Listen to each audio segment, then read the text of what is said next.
The hand gripping the ship rail had missing fingers. Isaac Jogues had already been captured, tortured, enslaved, and carried out through Dutch New Netherland. He was going home to France. He would later choose to go back. Jogues was a French Jesuit missionary working among the Wendat in New France. This was not an empty wilderness.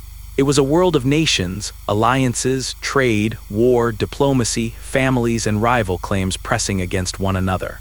In 1642, a Mohawk war party captured Jogues and René Goupil. Jogues was beaten and several fingers were mutilated. He lived in captivity for more than a year, wounded, watched, and unable to return to the work he had expected. An escape route finally opened through the Dutch. Jogues reached New Netherland, crossed the Atlantic, and returned to France. He could have treated survival as release from every earlier promise. Instead, he sought permission to celebrate Mass despite his injured hands. The Church granted it. The scarred hand that could no longer perform ordinary movement became the hand that lifted the sacrament again. Then Jogues returned to New France. Understand the weight of that sentence. He did not return because he had forgotten the pain. He returned with the evidence of it carried in his own body. By 1646, a fragile peace effort drew him toward Mohawk country again. The region was trapped in real conflict and suspicion. Jogues knew good intentions could not make the road safe.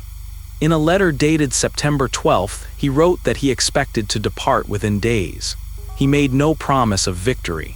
He offered obedience while knowing that the mission might end with his death. Jogues and Jean de Lalande were captured and killed that October. Do not turn their deaths into hatred against a people. The challenge is closer and harder. What does a Christian do when love remains costly after every illusion is gone? Jogues went back without the armor of innocence. He knew fear, injury, political danger, and failure. Courage was not pretending the risk was small. It was refusing to make self-preservation his highest command. For to me to live is Christ, and to die is gain. Philippians 1:21 King James Version.